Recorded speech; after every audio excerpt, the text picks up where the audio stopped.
우리는 지금 열왕기상 17장, 18장을 이어오면서 신앙으로 사는 삶은 어떤 삶인가를 배우고 있습니다.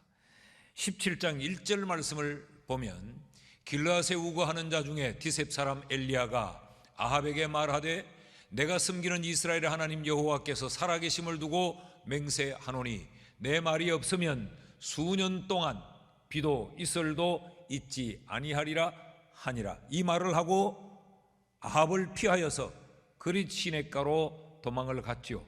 그래서 그릿 시냇가에서 또 시돈에 속한 사르밧 땅에서의 삶이 17장의 배경입니다. 그럼 아합을 피해야 했던 이유, 엘리야가 아합으로부터 도망을 쳐야 했던 그 이유가 무엇입니까? 비 때문이죠. 비가 내리지 않을 것이야 라고 하는 이 말 때문에 엘리야는 아합을 피하여 도망을 가야 했습니다. 18장에서 다시 아합에게로 돌아와 아합을 만나는 내용이 18장의 내용인데, 그럼 왜 다시 피하였던 아합을 만나러 와야 합니까? 그것도 비 때문입니다. 18장 1절 말씀을 보면 많은 날이 지나고 제3년에 여호와의 말씀이 엘리야에게 임하여 이르시되 너는 가서 아합에게 보이라. 내가 비를 지면에 내리리라. 하나님이 엘리야에게 이제는 아합을 만나러 가라. 왜 갑니까? 하나님이 비를 내리겠다라고 하는 이 말씀 때문에 지금 엘리야는 아합을 만나러 가고 있습니다. 여기서 우리는 이런 근본적인 질문을 한번 던져볼 필요가 있습니다. 왜 이스라엘은 비 문제와 직면해야 됐는가라는 겁니다. 왜 하나님의 백성인 이스라엘 백성들이 지금 이 비와 관계된 이 문제를 직면해야 됐고, 하나님은 왜 이스라엘 백성들에게 이 비 문제를 가지고 이스라엘 백성들을 다루고 있느냐라는 것이죠. 이것은 이스라엘 백성들의 신앙 때문에 그랬습니다.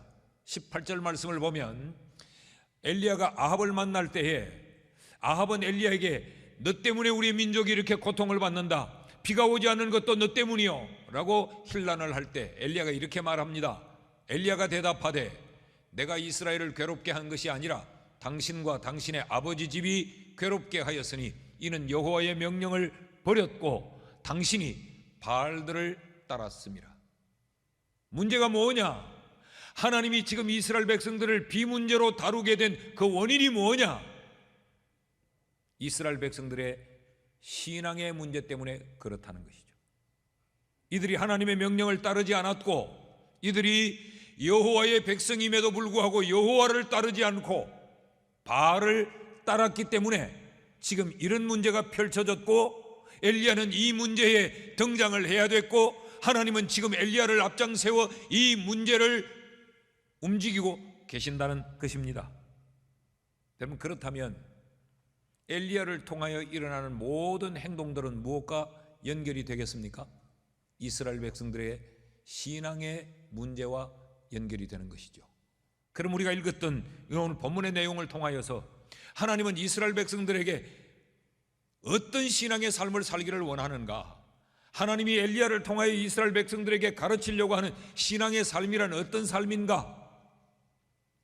그 첫째는 회복의 삶을 사는 것이 신앙의 삶이다라고 말씀합니다. 다시 말하면 삐뚤어진 신앙의 자리에 그대로 머물러 있는 것, 그것이 신앙의 삶을 사는 것이 아니고, 엎어지고 넘어진 자리에 그대로 엎어진 채 넘어진 채 있는 것이 신앙의 삶을 사는 것이 아니고 다시 회복되는 삶을 사는 것, 그것이 바로 신앙의 삶이다라는 이야기입니다. 1절 말씀을 보십시오. 많은 날이 지나고 제3년에 여호와의 말씀이 엘리야에게 임하여 이르시되 너는 가서 아합에게 보이라. 내가 비를 지면에 내리리라. 지금 왜 아합에게 엘리야를 보내고 있습니까? 마땅히 비가 필요한데 지금 하나님에 의해서 비가 내리지 않고 있으니까 이 가뭄 때문에 이스라엘이 아사 직전에 놓여 있어요. 이것을 다시 되돌리기 위해 그들에게 비를 내려서 이 그들이 처한 이 환경을 다시 회복시키기 위해 지금 엘리야를 보내고 있습니다. 그런데 하나님께서는 그냥 비를 내리시지 않으셨습니다. 엘리야가 아합을 찾아가서 그냥 하나님이 비 줄 거야, 하나님 비 주세요 라고 간단히 하지 않고 엘리야가 이해할 수 없는 복잡한 행동들을 해요. 그것을 한마디로 요약하면 영적인 대결을 합니다. 24절 말씀입니다. 같이 한번 읽어봅시다. 시작.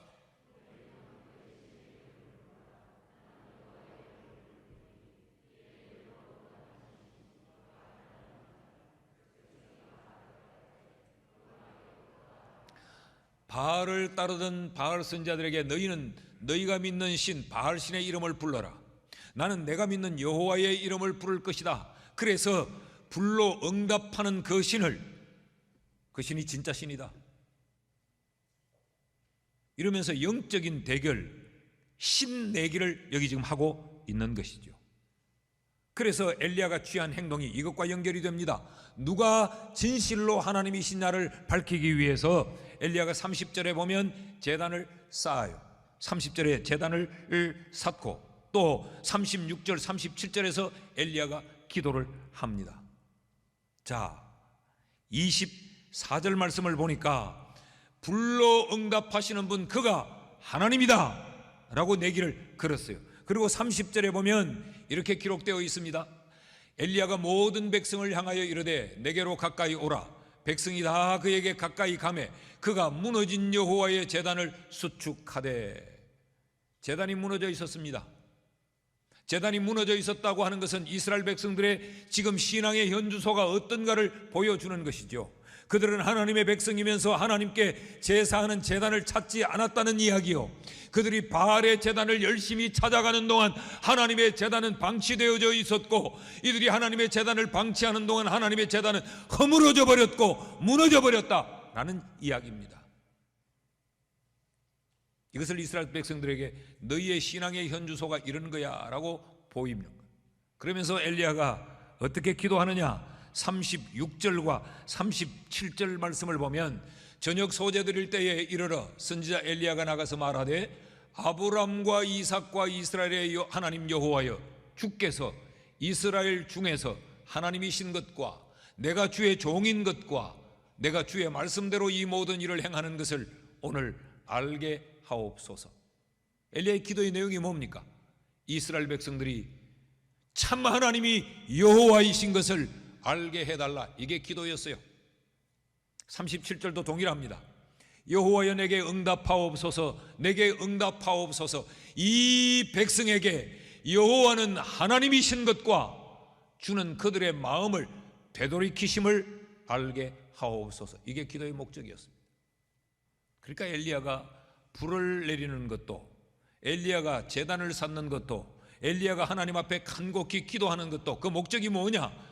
이스라엘 백성들에게 여호와가 참 하나님이심을 알게 하여 그들을 되돌이키기 위해서 일을 하고 있다는 거예요.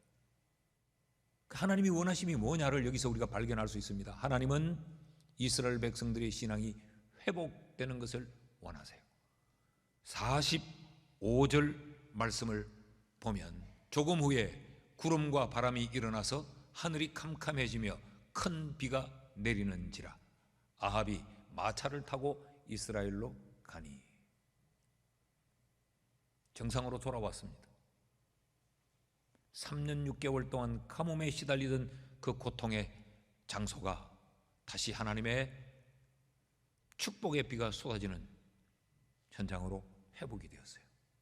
그리고 엘리야의 이 영적인 대결로 인하여서 그 결과가 어떻게 되느냐?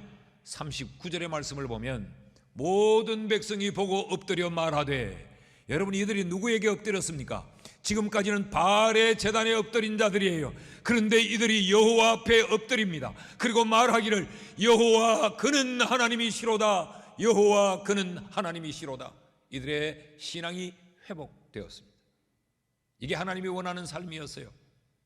하나님은 우리의 신앙이 회복되는 삶을 사는 것, 그것을 원하세요.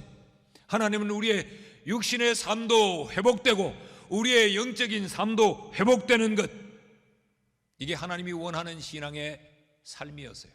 하나님은 우리가 무늬만 그리스도인이기를 원치 않고 그 삶이, 그리스도인다운 삶으로 온전히 회복되는 삶을 살기를 원하시는 것입니다. 여러분, 무너진 자리에 머물러 있지 않기를 바랍니다. 하나님과 멀어진 자리에 그냥 그곳에 넘어져 있지 않기를 원합니다.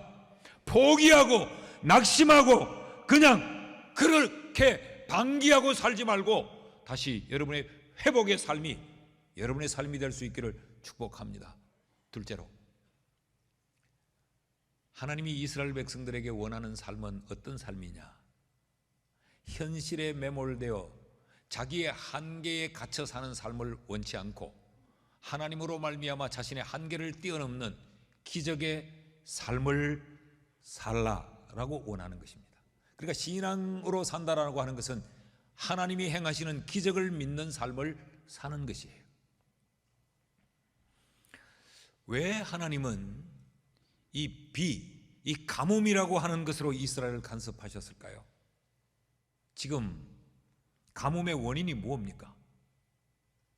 18절 말씀을 다시 보면 엘리야가 대답하되 이스라엘을 괴롭게 한 것이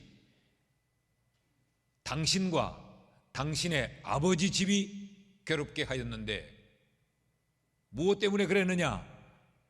여호와의 명령을 버렸고 바알들을 따랐기 때문이다. 그러니까 지금 이스라엘 백성들이 바알을 따랐기 때문에 이 지경이 됐다는 것 아닙니까? 그럼 바알이 어떤 신이냐? 우린 지금 몇 차례 살폈기 때문에 알고 있어요. 바알은 바람과 비의 신이에요. 경작의 신, 농사의 신, 풍요의 신입니다. 그러니까 이 바알이 땅에 비를 내린다고 이들이 믿었고, 바알이 땅에 비를 내려야 초목이 자라게 되고, 초목이 자라야 자신들이 이 기르고 있는 우양이 그 초목으로 인하여 살찌고 번성케 된다라고 이들이 생각했기에 이들은 바알을 따른 거죠. 그런데 하나님이 3년 6개월 동안 하늘문을 걸어잠고 비를 내리지 않습니다. 뭘 지금 가르치고 싶은 걸까요? 바알이 참신이 아니다 라는 거죠. 너희들은 바알이 비를 내린다고 생각했고 바알이 너희에게 풍요를 준다고 생각해서 나를 떠나 바알에게로 너희들이 마음도 빼앗기고 너희 전부가 다 바알에게 미쳐 돌아갔지만 바알이 참신이 아니야. 3년 6개월 동안 이 바알의 선지자들이 바알을 향하여서 비를 달라고 구하지 않았겠어요? 그리고 지금 이 순간에도 엘리야가 그래서 너희는 너희 신에게 구해라. 나는 내가 믿는 신에게 구하겠다. 누가 응답하는지를 보자. 응답하는 그 신이 참신 아니겠나? 라고 지금 이 대결을 펼치고 있는 것이죠. 자, 그럼 엘리야가 비를 내려달라고 기도해야 되는 거 아니냐? 하나님도 엘리야에게 내가 이제 비를 내릴 거야, 아합에게 가라 라고 말했는데 엘리야는 왜 지금 비가 필요한 상황에 비를 구하지 않고 불을 구하냐? 그러면서 또 엘리야가 지금 불을 구하면서 한 행동도 이해가 안 돼요. 32절에서 35절까지의 이 말씀을 보면 이런 내용입니다. 엘리야가 이제 기도할 차례예요. 엘리야가 제단을 쌓고 그 위에 송아지 각을 떠서 제물로 놓고 그리고 그냥 하나님이여 불을 주세요 라고 하면 될 텐데 엘리야가 거기 물을 갖다 부으라고 말합니다. 주변엔 또랑을 이렇게 파고 물을 갖다 붓는데 한 번 갖다 부으니까 또 갖다 부어라, 또 갖다 부어라, 또 갖다 부어라 3번이나 그렇게 반복해서 물을 갖다 부으니까 물이 온 재물을 다 적시고 그 재물을 불태울 화목, 그 제목도 다 축축하게 젖어버리고 주변에 또랑이 생길 정도로. 왜 그랬을까? 여러분, 엘리야가 비를 구해서 비가 내렸다면 이 완악하고 강팍한 이스라엘 백성들, 바알에게 온통 마음을 빼앗겼던 이스라엘 백성들이 하나님의 역사로 생각하지 않을 가능성 때문이었습니다. 3년 6개월 동안 가물었으니 이제 비가 올 때도 됐겠지. 그러니 비가 왔겠지. 이 비가 하나님으로부터 오는 것이 아니고 바알로부터 왔을 수도 있지 않을까? 그래서 엘리야는 초자연적인 현상으로 불을 구했고 불도 도저히 불이 붙지 아니할 이 상황을 만들어내면서 변칙적인 것으로 인간의 상식과 인간의 경험과 인간의 지식과 인간의 이성을 뛰어넘는 방법으로 성부를 지은 거예요.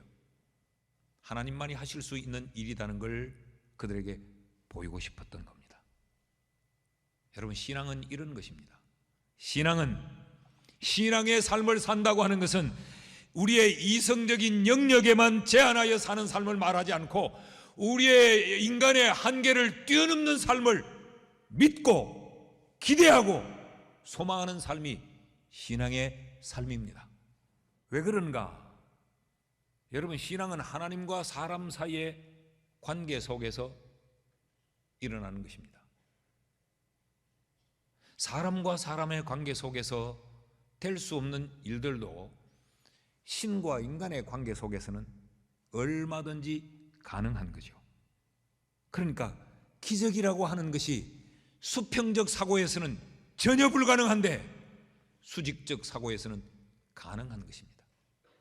그러므로 신앙의 삶이란 기적이 일상인 삶이 신앙의 삶인 것입니다.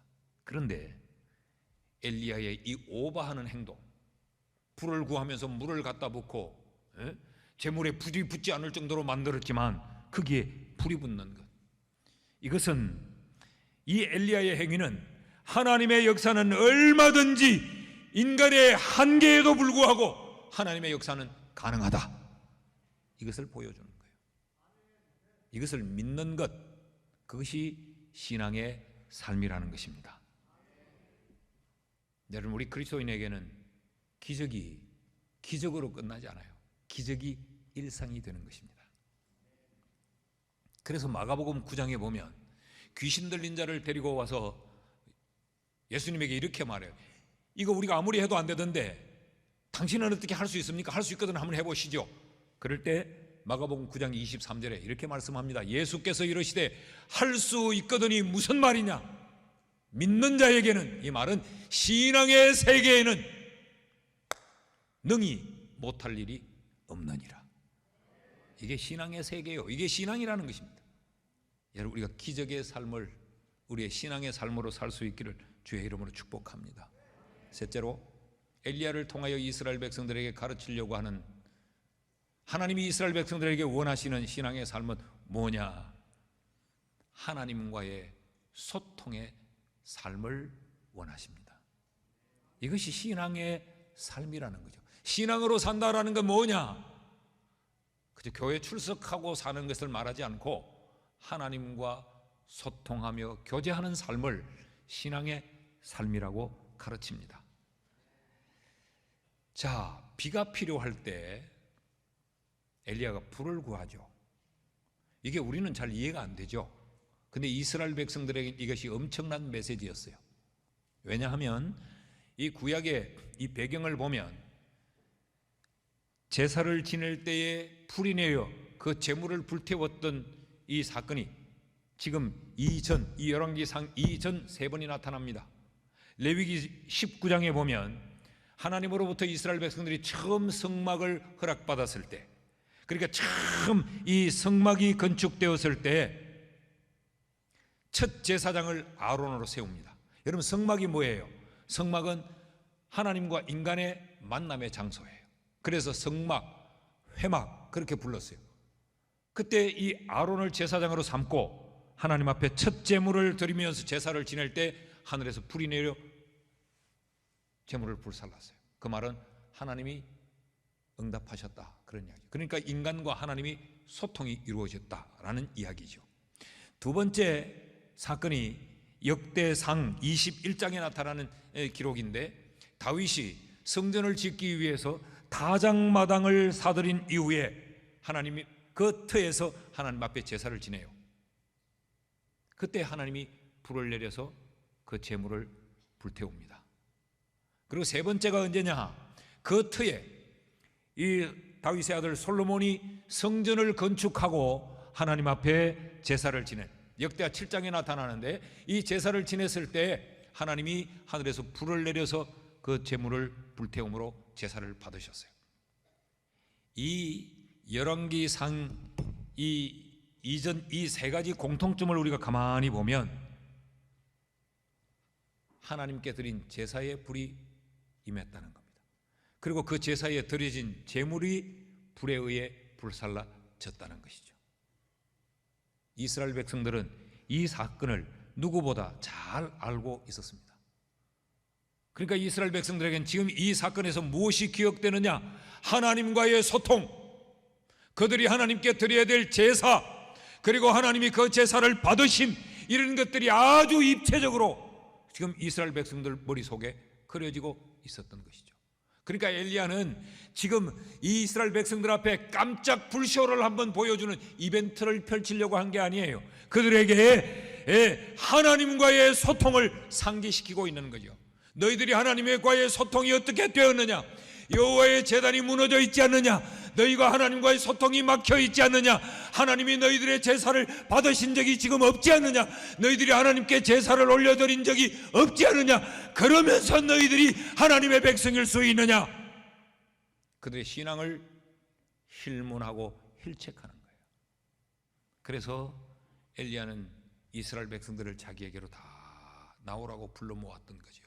30절 말씀을 보면요, 엘리야가 모든 백성을 향하여 이르되 내게로 가까이 오라. 왜 오라고 했을까요? 백성이 그에게 가까이 가매 그가 무너진 여호와의 제단을 수축했다. 백성들을 불러 모은 것은 눈으로 보라는 것입니다. 너희들이 그렇게 뻔질나게 바알의 제단을 찾는 동안, 그래서 바알의 제단은 찬란하고 현란하지만 너희가 버려두고 방치한 여호와의 제단은 이렇게 흘고 무너져 있다라는 것이죠.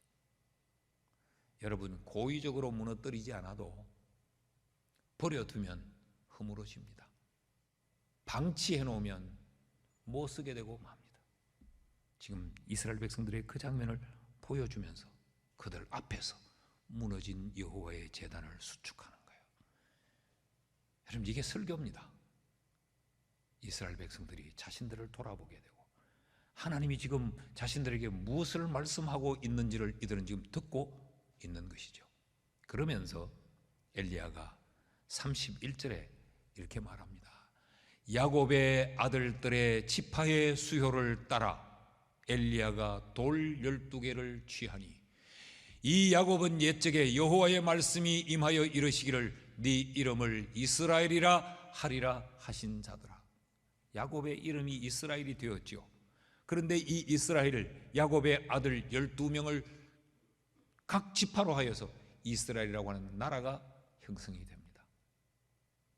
그들 보는 앞에서 야곱의 지파의 수요를 따라 돌 12돌을 취하여 단을 쌓았다라고 하는 것은 그들에겐 충격적인 메시지입니다. 이 백성이 총체적으로 무너졌다라는 이야기입니다. 이 백성 12지파의 그 어느 한 지파도 여호와의 제단을 찾아온 지파가 없다, 그런 이야기죠.